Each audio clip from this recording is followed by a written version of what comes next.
대구 경북 지역에 이어서 경기도에 홍역 확진 환자가 발생한 가운데 서울과 전남에서도 홍역 환자가 1명씩 발생한 사실이 YTN 취재 결과 확인됐습니다. 확진 환자는 총 30명으로 늘면서 확산 추세인데 보건당국은 발생 사실을 숨기기에 급급하다는 지적입니다. 김정혜 기자의 단독 보도입니다. 지난 7일 30대 A씨가 서울의 한 병원을 찾았습니다. 지난해 말 베트남 여행을 다녀온 뒤 몸에 발진이 생겨섭니다. 진찰 결과 홍역이 의심됐던 A씨는 곧바로 다른 병원 감염내과를 찾았고 그곳에서 홍역 확진 판정을 받았습니다. 대구에 이어 서울에서 발생한 첫 환자였습니다. 그러나 서울뿐이 아니었습니다. 전남에서도 30대 B씨가 필리핀을 다녀온 뒤 확진 판정을 받은 것으로 확인됐습니다.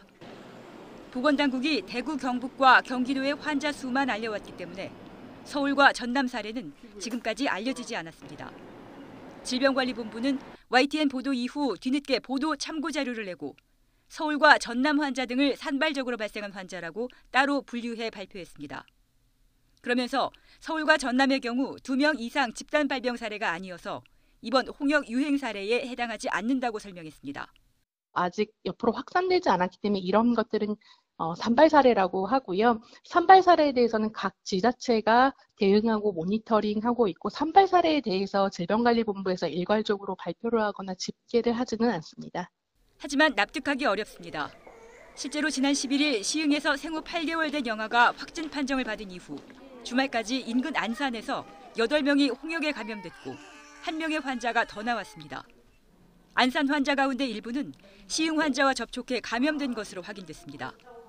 그만큼 전염력이 강해 민관 협력과 정보 공유가 필수적인데 보건당국이 1명 발병은 유행에 해당하지 않는다고 설명하는 건 사태 악화를 자초하고 있다는 지적입니다.